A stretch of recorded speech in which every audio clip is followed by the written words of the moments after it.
Hé, Arnold! Ah, t'es en train d'apprendre des tours à Spot? C'est vrai, la meilleure façon d'enseigner quelque chose, c'est de montrer par son propre exemple. Hé, Arnold! Arnold! Oh non! Oups, on a un léger problème. Arnold, n'aie pas peur, mais tu es enterré vivant! Un peu comme Rodrigo Cortés. Arrête de crier! Les cris augmentent la panique, les battements du cœur, et par conséquent, la quantité d'air que tu utilises. En plus, tu as un maximum de 2 heures de respiration dans ton cercueil, jusqu'à ce que tu manques d'oxygène. Arnold, ton téléphone! T'es qu'à 2 mètres de profondeur! Youpi! Il y a une petite barre de connexion. Appelle tes proches, ils vont venir te sauver. Mais en fait, pas si sûr, parce que pour eux, tu es plutôt mort. Ils vont sûrement penser que ton appel est une farce stupide. Essaie de te connecter à Internet. Ton message sera vu, c'est clair. Bon, seulement une fois qu'ils auront liké un chat en costume, un nouveau post d'Ariana Grande et une pomme de terre bizarre. Ça y est, je sais, les messages géolocalisés ont 79% d'engagement en plus. Ça dit aussi qu'un post qui annonce que du pétrole a été trouvé attirera l'attention de Donald Trump à 100%. Dans les situations critiques, l'instinct animal d'une personne se réveille. Bon, je m'attendais à ce qu'il se réveille aussi en toi. Arnold, en cas de manque d'oxygène, les gens ont souvent des hallucinations. On peut peut-être chercher sur Google ce qu'il faut faire? Ne plantez pas un clou dans votre vie comme si c'était le couvercle d'un cercueil. Sortez de votre zone de confort. Ok, peut-être pas alors. Oh, Kill Bill 2! Essaye de faire comme Uma Thurman. Ce que tu dois faire, c'est un trou dans le couvercle. Sois fort en esprit. Rassemble toute ta colère comme Naruto. Oh, ça t'a fait mal? Tu dois trouver une façon de casser ce couvercle. Regarde si t'as pas un truc dans les poches. Oh, Arnold, c'est quoi ça? Oh, lâche-nous un peu, t'en auras même pas besoin en dehors du cercueil en plus. Oh, ça fera l'affaire. Passe au travers, frappe. C'est comme si t'essayais de fuir les fascistes. Ou les chansons pleurnichardes de Francis Lalanne. T'as réussi! Maintenant, tu dois tasser toute la terre dans le cercueil pour pouvoir sortir. Il faut que tu soulèves ta chemise pour qu'elle puisse passer au-dessus de ta tête. C'est pour que tu t'étouffes pas à cause de la saleté qui te tombe dessus. Arnold! Arnold! Arnold! Réveille-toi! Encore des hallucinations. C'est bien plus facile pour une personne de sortir d'une profondeur si celle-ci est égale ou inférieure à sa taille. Mais comme on a 2 mètres, tu devrais essayer de ramper un petit peu comme un verre. Arnold, t'y es presque! Félicitations, tu es vivant! Qu'est-ce que tu nous as fait peur? Ne meurs plus jamais comme ça. J'espère que tu vas bien. Comment est ta tension artérielle? Parce que la 2e téléportation n'attendra pas éternellement, mon vieux. Aujourd'hui, tu vas devenir l'un des rares à avoir visité la surface d'un lac de lave et le seul à en sortir vivant. Bien que tous les paris soient levés avec ta chance, Arnie. Très bien. 3, 2, 1... Ouvre les yeux, tu vas tout rater. Tu n'as qu'une nanoseconde. Tu es en Afrique à 613 mètres au-dessus du niveau de la mer. Dans les vents du volcan en ébullition, Erta L. Impressionnant, n'est-ce pas? La température de l'air à la surface du lac de feu atteint 1200 degrés Celsius. C'est assez chaud pour faire fondre de la fonte. Hé, relax Arnold. En une nanoseconde, il ne se passera rien, même avec toi. Je veux dire, bon, si vraiment t'as pas de chance et que tu y restes plus longtemps, tes poumons vont s'enflammer à ta première respiration. Ta peau va peler. Et la seule action sensée que tu pourras faire, c'est de plonger complètement dans la lave. De sorte que tu t'évanouisses à cause d'un choc de douleur et que dans les 90 secondes qui suivent, tu te réveilles dans un endroit meilleur. C'est pas une top perspective, hein. Alors, ne bouge pas, mon pote. Et... Arnold, retire ton doigt de la lave! Oh, super. Bon, on fait quoi, Arnie? Tu veux que je te téléporte au sommet pour que tu puisses profiter de la vue? T'entends ce bruit aussi? Arnie, sors de là! La vitesse de ce torrent ardent est de 1,6 km/h. Hé, t'es sérieux là? Toi qui voulais partir en vacances à Hawaï. Si jamais il y a une éruption là-bas, tu ne pourrais même pas dépasser la coulée de lave, même en faisant du hoverboard. Eh ben, voilà enfin quelque chose d'utile qui vient de toi, Arnold. Tes tours sont nuls. Si tu veux être populaire, tu dois te démarquer. Qu'est-ce que tu dirais d'un peu de vraie magie? Par exemple, le magicien Harry Houdini s'est tiré d'affaire après avoir été enterré vivant avec les mains liées. Je crois que tu vois où je veux en venir, Arnie. Aujourd'hui, on va t'enterrer vivant pour la 3e fois. Et comme les gens t'ont déjà vu exécuter ce tour un bon nombre de fois, tu vas le faire d'une manière spéciale cette fois-ci. On va te menotter.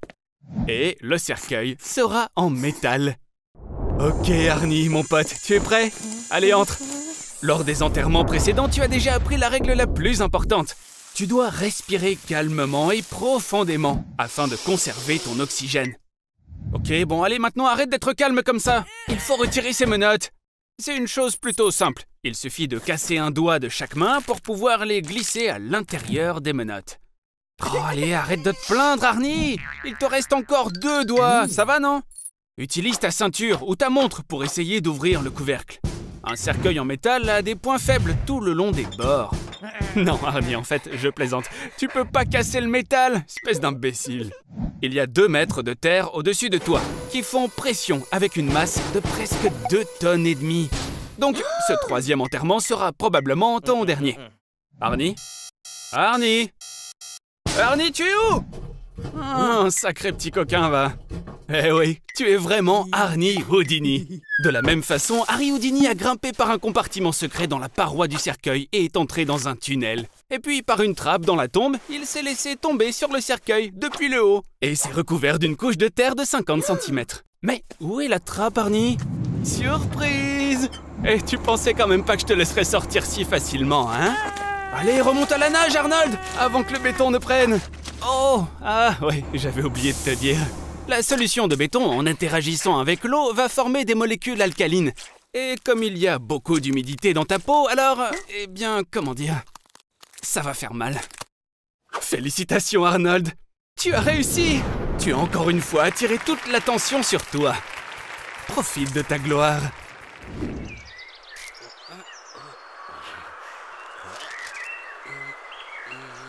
Alors, comment tu trouves l'Australie, Arnold? Ne bouge pas! On dirait bien que c'est un taipan continental.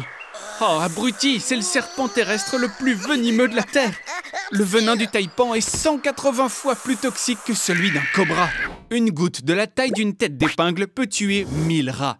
Et 44 mg de ce venin, que le serpent injecte en une seule morsure, peut tuer plus de 100 Arnold. Inutile de courir, le taipan ne s'enfuit pas après la première morsure comme les autres serpents, mais il continue avec une série d'attaques ultra précises et rapides comme l'éclair pour achever la victime. Ces crocs de 13 mm de long viennent d'injecter une puissante hémotoxine dans ton sang, qui l'empêche de coaguler, et ça entraîne une hémorragie interne. Tu perds le contrôle de ton corps, tes membres cessent d'obéir, la respiration devient difficile, et les convulsions commencent peu après. Oh, t'inquiète pas Arnold, ça c'est pas du sang, c'est de l'urine. Les cellules musculaires commencent littéralement à se dissoudre et à sortir par les reins. De ce fait, ton urine devient rouge. Si tu ne prends pas d'antidote dans les 30 minutes, alors pendant les 8 heures qui suivent, de ce qu'il reste de ta petite vie sans valeur, tu ressentiras une douleur infernale qui te fera supplier d'en finir au plus vite. La première partie de la simulation est terminée.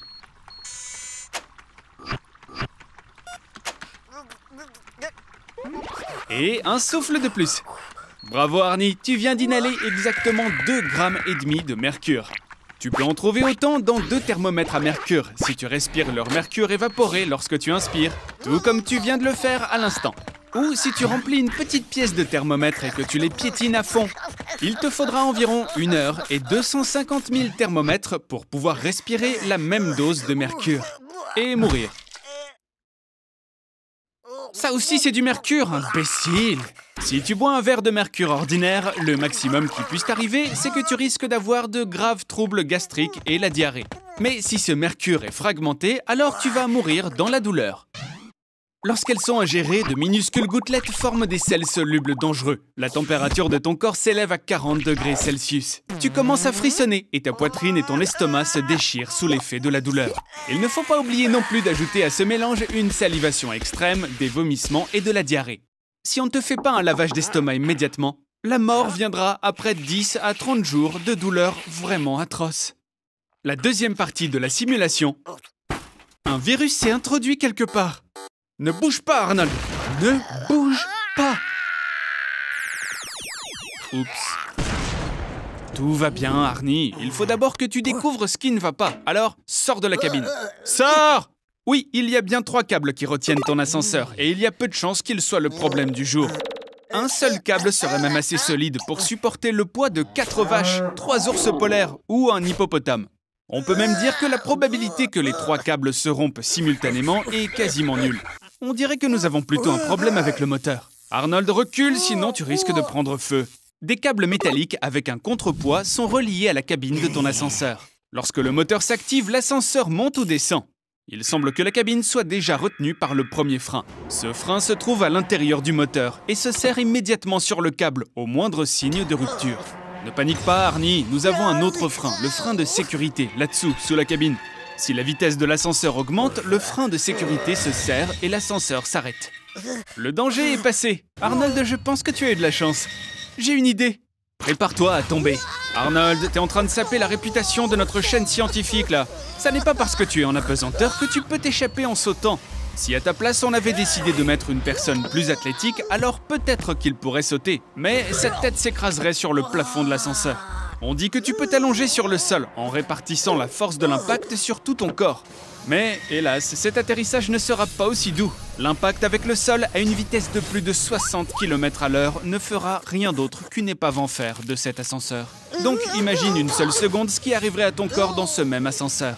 Et tu pensais que je te laisserais mourir aussi facilement? Allez, oublie bébé 94. Et ce 94, c'est peut-être pas son année de naissance, mais son poids en kilos. Allez, rentrons à la maison, mon ami. Eh bien, Arnie, tu sais qu'aujourd'hui, ça n'est plus vraiment un problème de vivre pendant très longtemps. Des recherches récentes promettent que des médicaments qui guérissent le vieillissement sont à portée de main. Nous allons prendre de l'avance et t'empêcher de vieillir dès maintenant.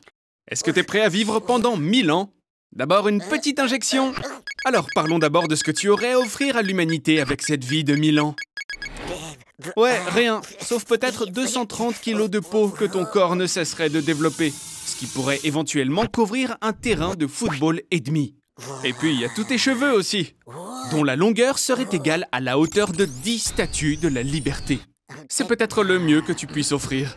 Mais ne t'inquiète pas, il y a un autre avantage. Au cours des 100 dernières années, la taille moyenne d'une personne a augmenté de 8 cm, ce qui s'explique par les progrès de la médecine. Alors que se passerait-il si tu continuais à grandir? À la fin de l'expérience, tu mesurerais 80 mètres de haut. Bon, maintenant tu es vraiment une créature complètement ridicule. Mais non, même pour toi, Arnie, c'est vraiment trop. Une grande partie de la complexité de la longévité réside dans l'incapacité des organes à supporter une exploitation de 100 à 200 ans. Tes articulations finiraient par se détériorer sous leur propre poids et le stress. Heureusement, des organes robotiques apparaîtront sur la scène. Et là, c'est beaucoup mieux. Mais est-ce qu'il est possible de remplacer toutes les différentes parties du corps? Malheureusement, non. Et il y a des limites avec le cerveau, bien sûr. La mémoire d'Arnold est capable de contenir 2,5 pétaoctets d'informations. C'est l'équivalent du contenu de toutes les photos de Facebook, plus 20 millions de boîtes d'archives remplies de documents entiers. C'est un chiffre qui peut sembler énorme, mais dans 300 ans, ta mémoire sera complètement pleine. Comme Arnie deviendra la plus vieille personne de la planète, il sera bientôt célèbre. Mais il ne pourra pas aligner 2 mots en raison de sa mémoire pleine. Donc, ton corps n'est pas vraiment destiné à une si longue vie, Arnold. Est-ce que tu sais quelle serait la meilleure chose à faire pour l'humanité? La libérer de toi-même. Bonjour Arnold. Détends-toi. T'es au milieu de l'océan sans personne pour te déranger. Il n'y a pas d'âme dans un rayon de 100 km à la ronde. Ne pleure pas, je vais t'aider à survivre, petit con. Écoute attentivement et souviens-toi de tout ce que je vais te dire. Tout d'abord, il faut absolument trouver de l'eau potable. La façon la plus simple est de lécher les gouttes de rosée qui s'accumulent sur le radeau. Pas ça, Arnie. C'est de la merde d'oiseau. Hélas, le nombre de ces gouttes de rosée sont trop petites pour que tu puisses survivre assez longtemps. Un moyen plus difficile consiste à trouver une sorte de réservoir pour recueillir l'eau de pluie. Mais tu pourrais mourir avant qu'il ne pleuve. Alors passons à la 3e méthode et la plus difficile. Arnold est trop stupide pour y arriver, mais vous, cher public, écoutez. À partir de 2 conteneurs, un sac et un poids, vous pouvez construire un distillateur d'eau. Mettez l'eau salée de l'océan dans le plus grand récipient et elle s'évaporera, s'accumulant au centre du sac et coulant dans le plus petit récipient. Et le tour est joué, votre eau potable fraîchement distillée est prête. Arnie, il est temps d'aller pêcher. Mangez tout ce que vous attrapez qui ne vous semble pas toxique. Les algues, le plancton, les méduses et même les petits poissons peuvent être capturés avec un simple t-shirt. Arnie, mais que diable as-tu pour te plaindre? Je ne vous conseille pas de regarder l'océan pendant trop longtemps car les rayons du soleil sont réfléchis par la surface de l'eau et vous brûleront les yeux. Vous ne verrez plus le monde, mais le monde vous verra toujours. C'est mieux dans l'autre sens. Arnie, tu devrais construire un auvent sur le radeau pour te protéger des rayons UV. Le choc thermique en pleine mer est une garantie de mort. Mais cependant, une tempête arrive bien avant que le soleil ne commence à vous menacer. Pour empêcher le radeau de se renverser, placez tous les objets lourds au centre et priez Poséidon pour avoir pitié. Félicitations, t'as survécu à la tempête. Mais encore, il reste le problème de trouver des terres. Vous savez, j'ai oublié de vous dire, Arnie, tu es sur le point de t'éloigner de la Terre dans l'océan du monde entier. Point Nemo. L'établissement humain le plus proche est à 400 km, à celle de la Station Spatiale Internationale. Est-ce que tu savais, Arnold, qu'il y avait 15 000 têtes nucléaires dans le monde avec une capacité combinée d'environ 7 500 mégatonnes? Tu devrais aussi savoir qu'il y a 5 minutes, j'ai envoyé l'une d'entre elles dans ta direction. Ça sert à rien de fuir, Arnold, et les ondes électromagnétiques ont tué toute l'électronique, et les voitures modernes en sont complètement bourrées aujourd'hui. Ensuite, tu vas être frappé par l'onde de choc. Même si ce vieux tas de rouille était fait de graphène solide, qui, au niveau atomique, est encore plus fort que le diamant, et que tu avais survécu miraculeusement à toute cette destruction, tu vas quand même vivre un sacré enfer. Lève tes petites fesses, Arnold. On doit vérifier à quelle distance tu te trouves de l'épicentre de l'explosion. Rappelle-toi que si tu vois un champignon atomique, tends ta main dans cette direction et lève ton pouce. Et si le nuage est plus grand que ton pouce, alors tu es dans la zone radioactive. Eh bien, quel chanceux! T'aurais pas de la crème solaire par hasard? Ça ne va pas t'aider, imbécile, c'était une vanne! Tu devrais dégager d'ici. Et vite! Des isotopes radioactifs en faible quantité ont déjà commencé à détruire lentement ton ADN. Comment tu te sens, mon ami? Oui, c'est vrai, c'est un bon moment pour prendre une douche. Éviter le contact avec des objets contaminés et utiliser des procédures spéciales pour l'eau peut augmenter tes chances de survie. T'as utilisé un filtre à eau, Arnold? Même les radiations les plus faibles entraîneront progressivement des tumeurs malignes.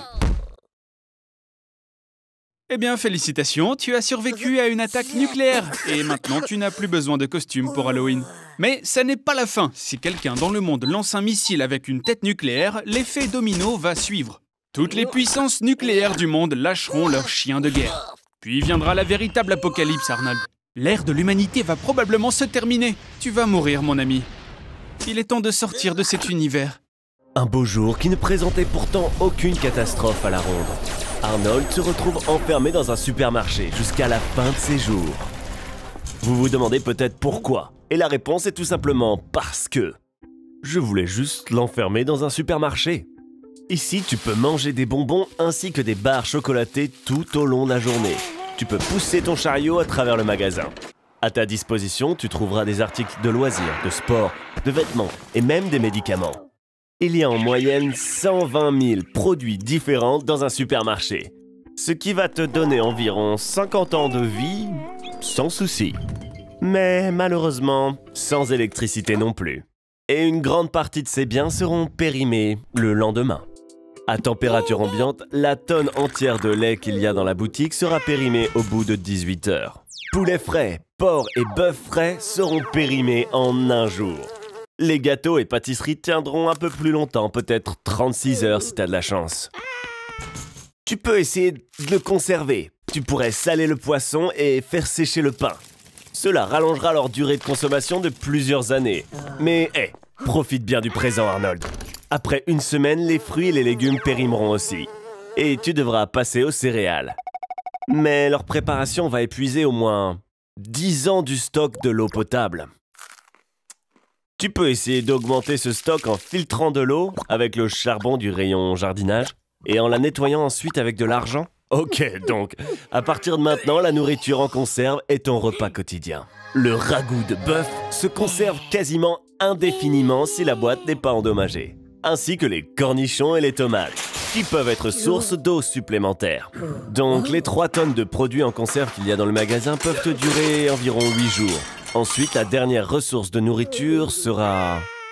Il y a plein de choses dont on peut se servir à d'autres fins. Par exemple, tu peux t'essuyer les fesses avec n'importe quel type de papier. Tu as juste à bien le froisser et... Eh bien, l'utiliser comme le faisaient nos arrière-arrière-grands-parents. Rencontrer Arnold. Il a décidé de rendre visite à sa tante de 200 kilos, qui vient de sortir de prison. Êtes-vous surpris que vous soyez le seul passager à bord? Ce Boeing 767 appartient à la compagnie aérienne la plus dangereuse au monde, Camer. Juste après la création de la société en 2003, l'un de ces appareils a quitté la piste lors de l'atterrissage. Les passagers ont subi de nombreuses blessures, mais heureusement, ont tous survécu. Puis, encore une fois, après un certain temps, l'un de ces avions a disparu du radar une demi-heure avant l'atterrissage. Après 2 jours de recherche, il a été retrouvé. C'était écrasé dans une montagne. Et sur 104 personnes à bord, seuls les microbes ont survécu. Règle numéro 1 sur un avion. Attachez toujours votre ceinture. La densité de l'air change constamment, imaginez ceci. C'est l'été, vous survolez un champ avec une brise chaude qui souffle sur l'avion. Puis soudain, le champ se termine et vous commencez à survoler un lac froid. Les vents chauds cessent soudainement d'influencer l'avion et vous commencez à... La turbulence va simplement secouer l'avion et peut-être le faire tomber de 3 mètres. Et tout cela se produit à une vitesse de 800 km/h. Et si votre ceinture n'est pas bouclée pendant une soudaine charge de 2G, vous êtes foutu. Chaque collision avec votre siège ou l'avion vous cassera les côtes, vous tordra les bras, vous brisera le crâne. Et ensuite, merde. Le gaz rare qui s'échappe du moteur attire la foudre plus fortement que n'importe quoi sur Terre. Mais le plus intéressant est que les gros avions créent souvent eux-mêmes des éclairs. Provenant de la queue de l'avion, une décharge électrique de centaines de milliers d'ampères se prolonge dans les nuages et du nez dans le sol. La foudre peut briser le pare-brise et désactiver tous les composants électroniques à bord. Tiens bon Arnold, l'atterrissage va être pire que la chaude sur le cul de ta tante. Oh mon Dieu Arnold, on dirait que tu la verras une dernière fois. Lors de tes funérailles. Je pense que vous connaissez tous assez bien ce rouquin. Allez, finis ton burrito et allons au garage. Je veux te montrer mon nouvel appareil pour rétrécir les gens. Oh, tu as fait tomber ton burrito. Arnold, tu vas vraiment manger ça? Ok, la règle des 5 secondes dit que tu peux manger de la nourriture tombée si elle ne reste pas plus de 5 secondes sur le sol. Mais je ne voudrais pas que... Arnold, qu'est-ce qui ne va pas? Tu as mal au ventre? C'est l'occasion idéale de tester mon redimensionneur quantique et de découvrir de l'intérieur ce qui te fait mal. Mets ce casque et je vais connecter ta conscience à ta nanocopie et t'insérer dans ton propre corps. Mais d'abord, enlève ton caleçon. C'est le moyen le plus rapide de te rendre à ta destination. C'est parti! Tu as mangé un burrito qui contenait les œufs de quelques ténias très intelligents. Arnold, regarde ça. Ils ont construit toute une métropole en toi. Ils ont même construit un zoo. Allons voir le zoo. Nous sommes lundi, il y a donc une réduction de 50%. Mon Dieu, c'est un zoo de virus et de bactéries pathogènes. J'admire les intrus. La grippe espagnole, la peste, le virus Ebola, la tuberculose, la grippe porcine et aviaire, la typhoïde, la variole et un tas d'autres agents pathogènes rares, et tout cela au même endroit. Regarde, il y a même mon préféré, le coronavirus, peu étudié. Aussi connu sous le nom de la maladie du cheval triste. Elle affecte principalement les chevaux, les moutons, les vaches, les lapins et d'autres animaux. Arnold, je ne mettrais pas mes doigts dans la cage si j'étais toi. On soupçonne que l'infection provoque la schizophrénie. Arnold, malheureusement ton estomac te fait mal à cause des parasites. Regarde, ils construisent une autoroute dans tes intestins, un parc aquatique dans ta vessie. S'ils construisent un centre de données dans ta tête, tu vas très probablement y passer. Parce que ta tête est très petite. Tu dois trouver comment les expulser de ton corps, et le plus tôt sera le mieux. Si tu ouvres toutes les cellules de ce zoo de Pandore, il est probable que cela t'aidera à expulser les vers. Allez Arnold, vas-y. Il vaut mieux tousser après quelques jours d'Ebola que de vivre avec tous ces vers en soi.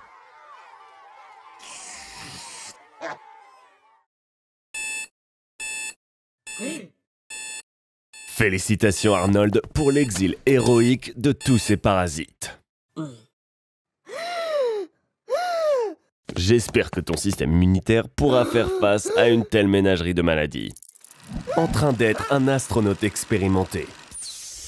Il a été chargé de livrer de la nourriture fraîche et des vêtements à la Station Spatiale Internationale.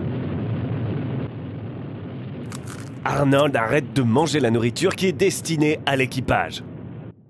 Qu'est-ce que t'as préparé là? Ne me dis rien. C'est un burrito fait maison. Tu l'as préparé pour les astronautes? La fusée s'est amarrée avec succès à la SSI.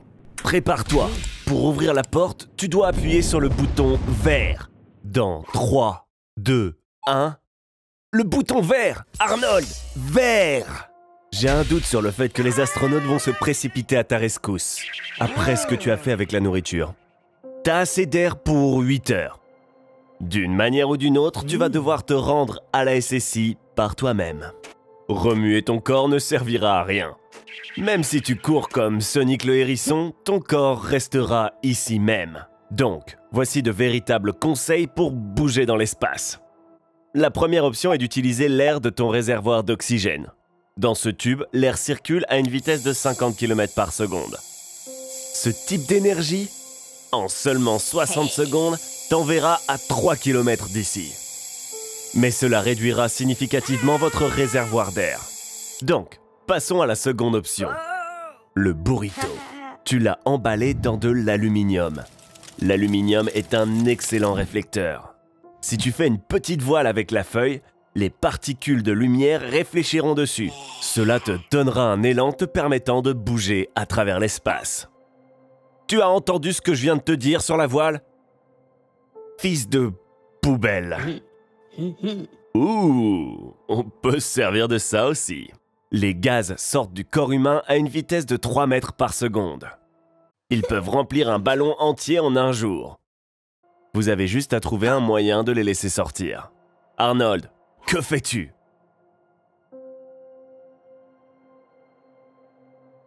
Combien de burritos as-tu mangé? Encore un peu à gauche? Pousse! Et... Tu te souviens de la série Love, Death and Robots? Tu vas devoir t'arracher la main. D'accord, juste un doigt. Il ne te reste que 3 mètres. Détache une partie de la combinaison et jette-la dans la direction opposée. Cela te propulsera vers l'avant. Ouh! Eh bien, je vois que t'es encore dans une séance de dépravation devant ta télé, comme d'habitude. Alors, qu'est-ce qu'on a là? Elon Musk a lancé une nouvelle fusée dans l'espace. Et l'espace a lancé une météorite en retour sur Elon Musk. Arnold, on se calme! Tu ne sais même pas ce que c'est qu'une météorite. Un météore, c'est un corps céleste très large, d'origine cosmique.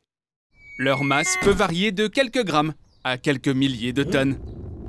Et ne t'en fais pas, il n'existe qu'un seul cas où une météorite a frappé une personne dans l'histoire. C'était en 1954. Et même, il a juste été touché à la jambe. Tiens, on dirait que quelqu'un s'est porté volontaire pour sauver la planète. Et on dirait aussi qu'il déborde d'enthousiasme. Ça ne m'étonnerait pas que cet épisode devienne le plus court de tous les temps. Et qu'il ait une fin heureuse. Ah non. Bon, c'est pas grave. Comme d'habitude, comme d'hab. On dirait que notre planète est sur le point d'être détruite. Ou peut-être qu'il y aurait un autre sauveur? Est-ce que ça pourrait être Arnold? Excellent. On va choisir une tenue pour toi. Alors, celle-ci, non.